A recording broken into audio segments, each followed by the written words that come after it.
나는 네 하나님이라는 제목으로 하나님께서 우리에게 은혜 주시기를 원합니다. 오늘 8절 말씀 보니까 그러나 나의 종로 이스라엘아 내가 택한 야곱아 나의 벗 아브라함의 자손아. 이 8절이 굉장히 중요한 내용들을 담고 있습니다. 그러나 그랬습니다. 유대인 그들에게 죄악이 있었습니다. 그것으로 인해서 재난이 있고 환난이 있었습니다. 심판이 있었습니다. 그래서 아주 비참했습니다. 견디기 아주 어려웠었습니다.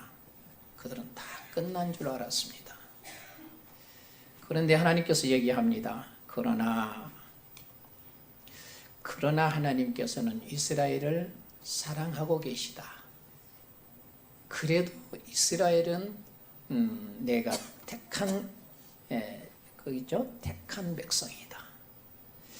나는 이스라엘을 내가 택했다. 그래서 아브라함, 이삭, 야곱으로 이어지는 이스라엘은 하나님의 것이다 하는 이런 표현들을 이렇게 하고 있는 것을 보게 됩니다. 조금 후에 좀 더 구체적으로 한 번 더 살펴보기를 원하고요. 하비콕스라고 하는 신학자가 세속도시라고 하는 책을 씁니다.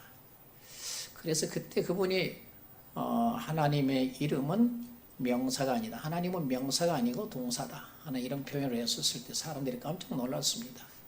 그만큼 하나님에 대한 이해가 부족했다. 또한 하나님의 히브리어에 대한 사람들의 그 지식들이 많이 부족했다. 또한 유대 문화에 대해서도 부족했다. 이렇게 여기고 있습니다. 왜 그러냐 그러면은 유대인들이 예수님을 영접해드리고 예수로 그들이 사는 자들이 많았다라고 하면은 분명히 유대 문화를 쉽게 접할 수 있었을 것이고, 또 성경학자들은 유대인들에 대한 그 깊은 전통들을 다 연구를 할 수 있었을 것입니다. 그러나 이 기독교인들은 그렇지 못했습니다. 오히려 히브리어보다는 헬라어를 통해서 연구를 하다 보니까 상당히 추상적인 개념들로 하나님을 이해하기 시작을 했던 것입니다. 그래서 하나님이 어떤 분인가 하는 것에 대해서 이해하기가 참 어려웠습니다. 동사란 얘기는 무슨 얘기냐면 하나님께서 지금도 무엇을 하고 계시다 그런 뜻입니다. 여호와라고 하는 이름에 대해서 설명을 여러 번 했습니다. 제가요. 영원부터 영원까지 계시는 분, 아니 영원부터 지금까지 계셨고 또 영원까지 계시는 분, 그러니까 그분은 아직 끝나지 않았습니다.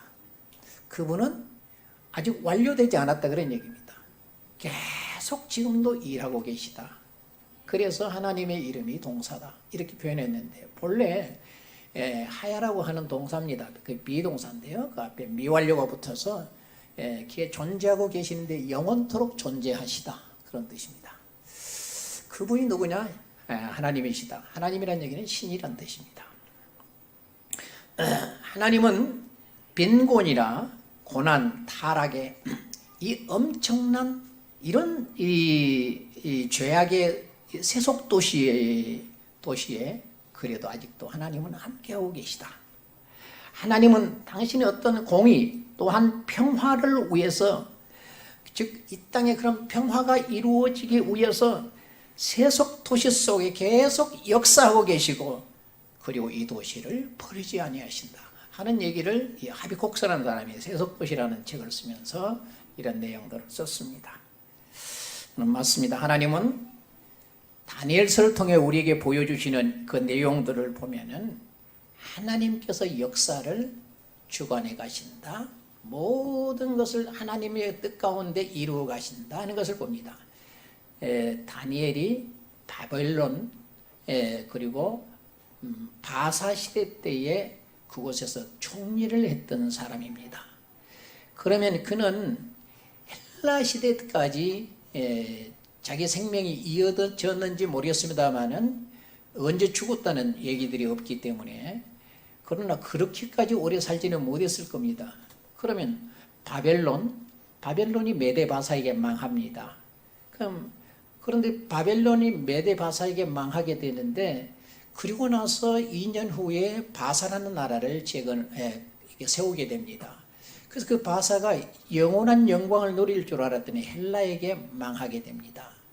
그리고 헬라가 온 세계를 지배할 줄 알았지만 또 로마라고 하는 그 복병에게 결국 먹히게 되어지고 헬라는 없어져 버립니다. 로마도 영원할 줄 알았습니다만 두 나라로 분리되면서 힘이 약화되고 결국은 모든 나라들로 다 독립되어 버렸습니다. 그리고 그 뒤에 있어질 것이 신성 로마 제국이라 이렇게 일컬어지고 있습니다. 자, 이러한 것이 다니엘이라고 하는 사람을 통해서 이 세상이 그렇게 되어질 것이라고 하는 것을 미리 하나님께서 말씀하신 것을 듣고 기록을 해놨단 말이야.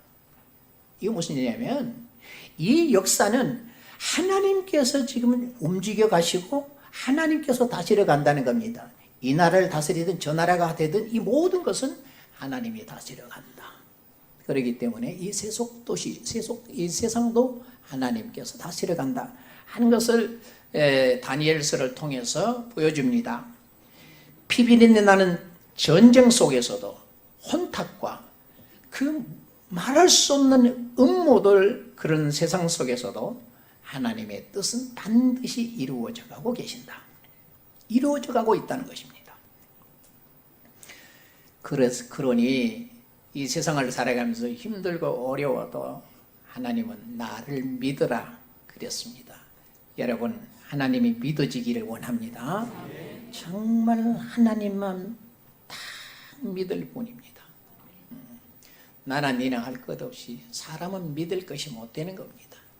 그렇기 때문에 하나님만 믿으셔야 여러분들이 실망하지를 않습니다. 그래서 하나님께서는 이스라엘을 향하여 이렇게 부릅니다. 오늘 8절에 보니까 그러나 이 어려움들을 당했냐 그러나 나의 종로 이스라엘아 그랬습니다. 무슨 얘기입니까?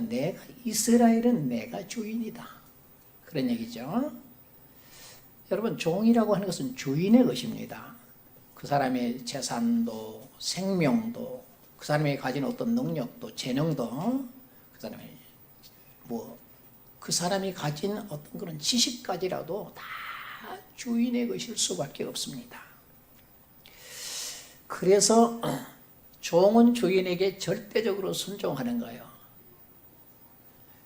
또 이런 얘기 목사에게 순종하라는데 그 얘기 아니에요. 종은 주인에게 순종하면 우리의 주인은 하나님 예수 그리스도밖에 없습니다.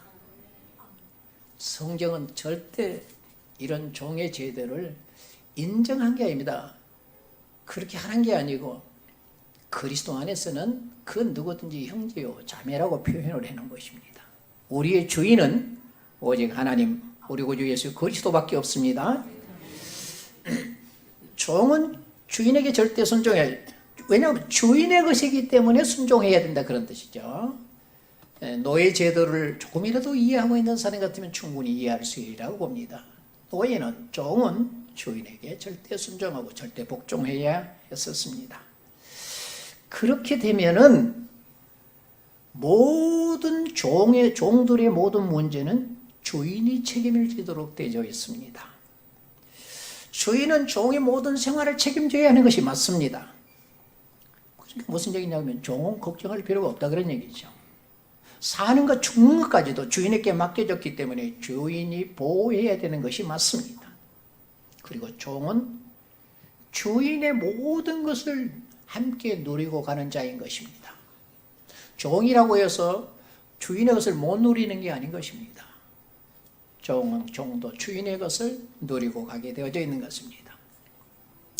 주인은 좋은 것만 다 누리는 종들은 전혀 그런 걸 못 누리는 것이 아니라 종들도 주인의 것을 누리는 것입니다. 하나님께서는 이스라엘을 향하여 나의 종 이스라엘아 그 말은 내가 너희를 책임지겠다 그런 뜻입니다. 이스라엘아 내가 너희의 주인이 아니냐 그러니 내가 책임지겠다. 나 외에 너희들을 책임을 질 사람들이 누구냐? 아무도 없다. 나밖에 없다. 참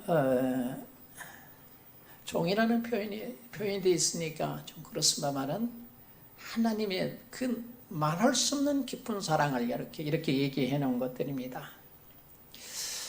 오늘 우리 그리스도인들도 로마서 8장을 보면 이랬어요. 미리 정하시고 미리 정하신 그들을 부르시고, 굉장히 중요한 것이 뭐예요? 부르시고. 우리가 그냥 하나님의 교회 온 것이 아니고 하나님이 우리를 미리 정하셔서 부르셨다. 부르신 그들을 또한 의롭다고 했다. 의롭다는 그들을 영화롭게 했다. 자, 그러면 오늘 우리를 영화롭게까지 했다는 것이죠. 할 것이 아니고 했다, 그런 뜻입니다. 그러므로 우리를 한 사람 한 사람을 이 하나님의 교회로 부르신 것, 하나님이 부르셨다는 거죠. 그게 맞다는 거예요. 왜 부르셨냐는 겁니다. 나를 책임져 주려고 불렀다.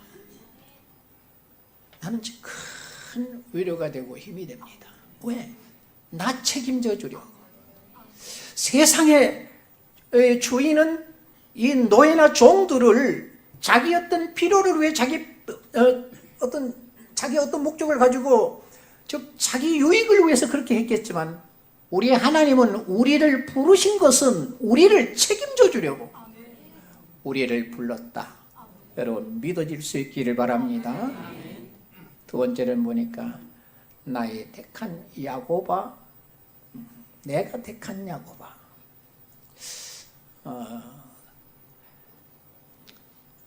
야곱이 하나님을 선택한 것이 아니고 하나님께서 야곱을 택했다. 택하심을 입은 야곱. 유대인들은 너무 잘합니다. 에서는 버렸고 야곱은 사랑했다고 하는 것을 말라기에서 그렇게 표현을 합니다. 하나님은 야곱은 사랑하고 에서는 미워했다 하였다. 이렇게 이해를 하고 있어서 말라기 선지자는 그걸 그대로 기록을 했던 것을 보게 됩니다. 그래서 택하심의 은혜를 입은 야곱처럼 이스라엘아, 너희도 택하심을 입은 자들이 아니냐. 너희들이 야곱의 자손이라고 하면 분명히 택하심을 입은 자들이 맞다. 택하였기 때문에 하나님은 안 된다고 포기해버리든지, 중간에 가다가 너희들은 도저히 안 된다고 포기해버리는 그런 하나님이 아니시다. 우리가 출애굽기를 보면은 그들이 금송아지를 만들어서 너무 하나님 마음을 아프게 했습니다. 그랬더니 모세를 보고 하나님께서 야, 다 이들을 쓸어서 죽여버리고 너를 통해서 큰 민족을 만들겠다 그러니까 모세가 절대 안 됩니다 하면서 하나님 앞에 호소하는 장면이 나옵니다. 그건 모세의 마음이 어떠한가를 보려고 그런 것이지 진짜 다 쓸어버리고 그러려고 한 것이 아니었다는 것을 우리가 꼭 기억해야 합니다. 우리가 성경을 이해할 때 하나님의 지금 목적과 본질, 이 사람들이 지금 하나님 어디다가 초점을 두고 어디다가 지금 이렇게 맞추고 가고 있는가 하는 것을 잘 볼 수 있어야 되는 것입니다. 그래서 우리 하나님은 안 된다고 포기하거나 중간에 가다가 버리지 않는다. 그래서 유대인들은 우리 하나님은 절대 우리를 포기하실 수 없다. 왜? 광야에서도 그 많은 사람들이 죽은 것은 우리를 교육시켜서 하나님으로 살도록 하려고 그런 것이 맞다. 한 번도 우리를 버렸거나 한 번도 우리를 징계한 것이 아니라 우리를 다만 교육했을 뿐이다. 이렇게 이해를 하고 있는 민족들이라 하는 것입니다. 그래서 무슨 얘기입니까? 지금 나의 택한 야곱아, 야곱의 자손들아, 그 말입니다. 야곱의 자손들아, 너희를 내가 지키고 너희를 보호할 것이다. 그리고 너희들에게 그렇게 너희를 짓밟고 힘들고 고통스럽게 하고 너희들에게 그렇게 잔인했던 자들 내가 다 그들은 쓸어버리겠고, 자, 너희들이 그래서 그들을 혹시라도 만나보고 싶어서 찾을지라도 한 사람도 보지 못할 것이다. 이렇게 말씀하면서 너희들은 내가 지키고 너희들은 내가 보호할 것이다. 자, 무슨 얘기입니까? 내 것을 내가 지키고 내가 보호하는 것, 이거 당연하지 않느냐? 너희들은 내가 택하여 너희들을 불렀기 때문에 너희들은 다 내 것 아니냐? 그런 얘기입니다. 야곱은 내가 너희를 왜 쓰시겠다고 불렀다는 거예요. 불러서 하나님이 무엇인가 쓰시겠다는 겁니다. 너희들은 나의 그릇이라는 것이죠. 하나님의 어떤 목적을 위해서 하나님이 부르셨고 자기의 것이 되어서 결국 그들을 보호하고 지키고 그들을 위해서 또 그들로 하여금 하나님께서 어떠한 목적을 위해서 쓰시겠다는 것입니다. 그래서 사도 바울은 로마서 3장 1절에 이렇게 얘기했습니다. 그런즉 유대인의 나음이 무엇이며 할례의 유익이 무엇이냐? 범사에 많으니 우선은 먼저는 그 말입니다. 먼저는 그 번역이 더 잘 된 것 같습니다. 그들이 하나님의 말씀을 맡았습니다. 유대인들은 하나님이 어떤 분인가 하는 것을 보여주는 도구로 이렇게 쓰여졌어야 된다는 것입니다. 정말 우리가 믿는 하나님은 이런 분이시다. 정말 그분은 적어도 우리에게 이런 일을 하셨다. 지금도 살아계셔서 이렇게 일하시는 분이시다. 아브라함은 부엘세바에서 에셀나무를 심고 그곳에서 여호와 이름을 불렀다. 이렇게 표현했습니다. 그 얘기는 지나가는 사람들을 불러다 놓고 좋은 것을 대접하면서 너희들은 무슨 신을 믿느냐? 나는 바알을 믿는다. 나는 아스다스를 아스다롯을 믿는다. 나는 그모스를 믿는다. 그렇게 얘기하면 그들에게 그랬다는 겁니다. 그건 사람들이 만든 것이라는 겁니다. 그건 눈이 있어도 보지 못하고 입이 있어도 말을 할 수가 없고 코가 있어도 숨을 쉬지 못하고 귀가 있어도 듣지 못하고 사람들이 무너뜨려 놓으면 그냥 무너뜨린 그대로 있고 세워놓으면 세워놓은 그대로 있는 그건 신이 아니다. 신은 살아계신 여호와, 나는 그분을 만났고 그분의 음성을 들었고 나는 계속 그분과 교제하고 하는 살아계신 신, 나는 바로 그분을 믿는다. 너희들이 믿든 믿지 아니하든 나는 너희들에게 이것을 증거할 의무가 있다고 거기서 아브라함은 여호와 하나님의 이름을 그들에게 증거했다. 그러고 있습니다. 아브라함은 하나님이 보신 목적을 위해 충분히 쓰임받은 겁니다. 즉 하나님의 목적을 이루었다. 그런 표현입니다. 하나님의 도구로 사용되었다. 그런 얘기입니다. 여러분 오늘 우리도 잘 기억해야 됩니다. 우리를 하나님이 부르신 것은 우리에게 무엇인가를 맡겨 나를 책임지시는 건 맞습니다. 그러나 우리를 교회로 부르신 것은 오늘 우리가 이 말씀을 주의해야 되는 것이죠. 로마 3장 1절을 우리도 하나님의 말씀을 맡았다. 하나님이 어떤 분인가를 우리가 보여줄 수 있는 하나님은 나에게만큼은 적어도 이런 분이셨다라고 보여줄 수 있는 우리가 되어져야 된다는 얘기입니다. 그런 믿음을 가지고 여러분들이 사람들에게 보여주려고 한다면 하나님은 여러분 안에 역사할 줄 믿습니다. 그 다음에는 나의 벗 아브라함의 자손아 그랬습니다. 여기 나의 벗이라고 하는 이게 원어를 보면은 이게 보면은 오합이라는 표현을 해서 오합이라는 얘기는 내가 여러분들에게 설명을 여러 번 했던 아합 있죠. 아합을 동사를 쓸 때는 아합이라 그럽니다. 명사 쓸 때는 아합이라 그러지만 동사를 쓸 때는 아합이라 그럽니다. 아합은 사랑하다, 좋아하다 그런 뜻입니다. 그래서 그 뒤에 hirек요도가 붙어가지고 이게 나의라는 소유격이 붙었습니다. 그래서 나의 사랑하는 자. 그래서 어떤 분이 뭐라고 번역하냐 그러면은 거기가 분명히 미완료가 붙어야 계속이라는 표현을 해야 되는데 안 붙었는데도 불구하고 나의 계속 사랑하는 자야. 이렇게 번역을 했습니다. 그런 부분을 참 번역을 미완료가 없어도 잘했다. 왜? 하나님은 본래 그런 분이시니까. 본래 그런 분이시니까 그렇게 번역했다. 저는 그렇게 그 부분을 이해를 했습니다. 나의 사랑하는 자야. 이런 뜻입니다. 그러는데 나의 계속 사랑하는 자야. 이렇게 번역을 했습니다. 너무 잘했다라고 이렇게 보여줍니다.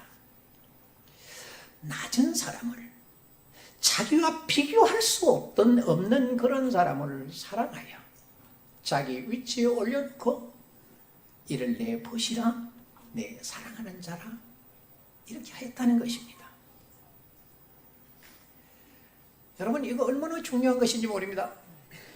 이 성경이 아브라함에게만 해당되는 것이고 오늘 우리에게는 해당되지 않는 것 같으면 우리는 예수 믿을 필요가 없는 것이죠. 구약 성경을 없애버려야 되는 것이죠. 그래서 이랬어요. 로마서 4장에 보면은 그에게 의로 여겨졌다 기록된 것은 아브라함뿐만 아니라 아브라함만 위한 것이 아니고 의로 여기심을 받을 우리도 위함이니. 그러니까 아브라함이 믿음으로 의롭다함을 받았다면 오늘 또 우리가 예수 그리스도를 믿음으로 의롭다함을 받았다는 겁니다. 그래서 아브라함은 이스라엘의 아버지도 되지만은 믿음의 아버지가 되지만 오늘 우리의 믿음의 아버지도 된다 하는 것을 증명해 놓은 것을 보게 됩니다. 로마서 4장을 통해서. 그래서 우리가 믿음으로 아브라함의 자손이 맞다고 한다고 하면은 오늘 우리를 향해서도 내 사랑하는 계속 사랑하는 자야, 이렇게 우리에게 말씀해 주시는 주의 음성으로 여러분 들려질 수 있기를 바랍니다. 그래서 10절에 그럽니다. 그러니 두려워하지 말라, 놀라지 말라, 내가 너와 함께 함이니라. 분명히 이것은 오늘 우리에게 하신 말씀이 맞습니다. 여러분 믿어질 수 있기를 바랍니다. 믿는 자에게는 그대로 일하시고 그대로 역사하시는 하나님이신 것을 성경이 우리에게 보여주고 있습니다. 꼭 이 믿음이 있어지기를 원하고요. 마지막으로 보면은 옛날 성경은 지렁이 같다 그래, 버러지 같다 그랬는데 버러지라는 말도 맞고 지렁이라는 말도 맞습니다만은 땅바닥에 잘 기어다니는 것을 비가 오고 나서 기어다니는 거 보면 지렁이들이 많이 기어다닙니다. 물론 버러지도 기어다니기도 하죠. 근데 지렁이 같은 야곱하는 것이 더 훨씬 좀 더 진하게 번역이 되어진 것 같아서 훨씬 좋습니다. 저는 항상 버러지 아니고 지렁이다라고 이렇게 얘기합니다. 왜냐하면 사람이 잘 밟히는 거잖아요. 지금 무엇을 얘기하려고 했느냐 그러면은 이 지렁이 지금 밟히는 즉 이 지렁이를 비유를 든 것이잖아요. 왜냐하면 이 야곱 이스라엘은 한없이 이웃 나라들에게 밟혔습니다. 거의 1000번 정도 침략이 있었다 그래요. 이스라엘에 800회 이상이라니까 엄청난 거잖아요. 우리나라도 그 정도 침략을 받았다 그러는데 어마어마한 침략을 받은 나라가 이스라엘입니다.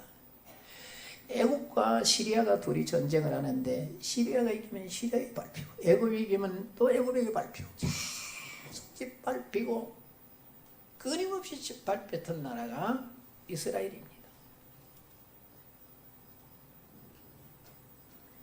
그러니 하나님께서 이제는 너를 도울 것이다. 13절 14절 그럽니다. 이제는 내가 너를 도울 것이다. 너를 구속할 자는 나밖에 없다. 너를 도와주고 너를 구속해 줄 자는 바로 나밖에 없다. 너에게 관심을 갖는 자 누가 있느냐? 나밖에 없지 않느냐? 그러니 내가 도울 것이다. 염려치 마라. 나는 내 하나님이 맞다. 내 하나님이 맞다 하면 분명히 맞다 하면은 분명히 내가 너를 돕는 것도 맞다. 이렇게 지금 말씀하고 있는 것입니다. 여러분 그 하나님이 여러분의 하나님이십니까? 그렇다면 오늘 우리도 분명히 도우시는 하나님이신 줄을 믿습니다. 제2차 세계대전 때에 히틀러가 유대인들을 600만 명을 죽이잖아요. 그걸 갖다 학살이라 이렇게 얘기합니다. 폴란드 아우슈비츠라고 하는 수용소가 있었는데 거기서 참 많은 유대인들이 죽습니다. 그들이 눈물로 절규하며 이 벽에다가 뭐라고 써놓느냐 그러면은 하나님은 어디 계십니까? 하나님은 어디 계시냐고 이렇게 써놨다는 겁니다. 그래서 그걸 나중에 청소하는 사람들이 그 벽을 짓다 그걸 발견했다는 뭘로 써놨는지 그게 그대로 드러났다는 겁니다. 그런데 그것만 보고 많이 울었다는 거죠. 청소하는 사람들이. 그런데 또 벽을 보니까 이 찬송이 기록되어 있더래요. 그 크신 하나님의 사랑 말로 다 형용 못하네. 하늘을 두루마리 삼고 바다를 먹물 삼아도 한없는 하나님의 사랑 다 기록할 수 없네요. 이게 1917년도에 만들어진 찬양입니다.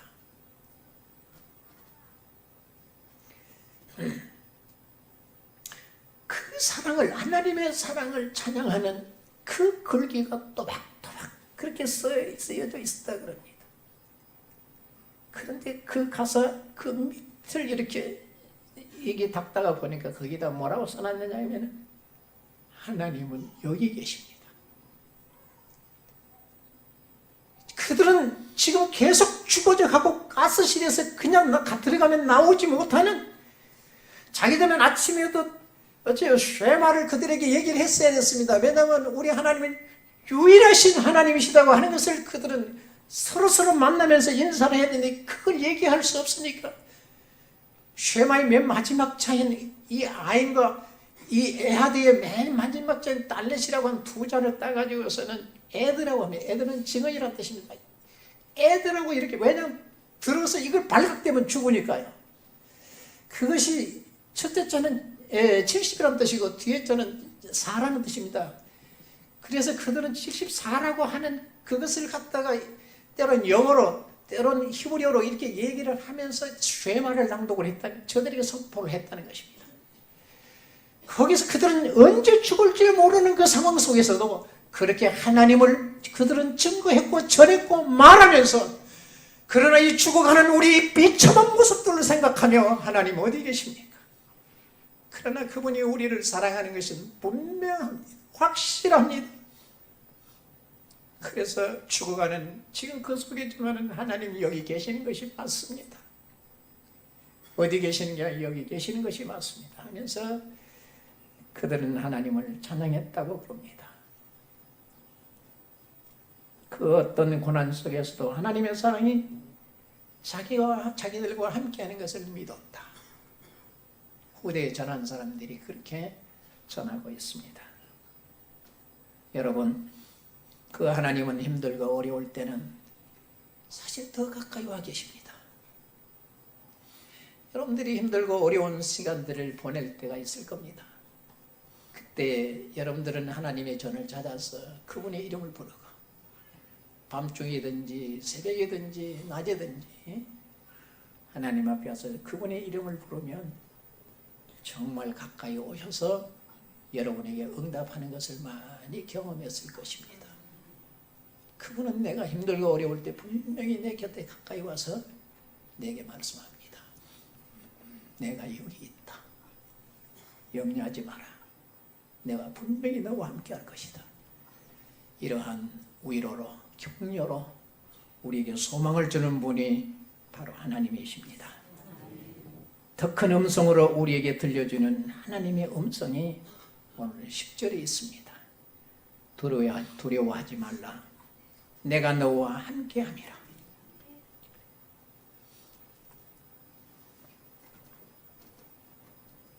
놀라지 말라. 나는 네 하나님이 됨이라. 내가 너를 굳세게 하리라. 참으로 너를 도와주리라. 참으로 나의 의로운 오른손으로 너를 붙들리라. 굳세게 한다는 말은 강하게 세워준다는 얘기입니다. 너를 도와준다는 얘기는 여호와 이래 이미 내가 준비했다. 내가 너를 보고 있었다. 계속해서 너 위에 내가 머물고 있었다 하는 그런 뜻입니다. 여러분 위에 계속 우리 주님은 머물면서 여러분들에게 힘이 되고 위로가 되고 분명히 복이 되는 줄 믿습니다. 주님의 음성을 듣고 가는 나와 여러분들이 되기를 원합니다.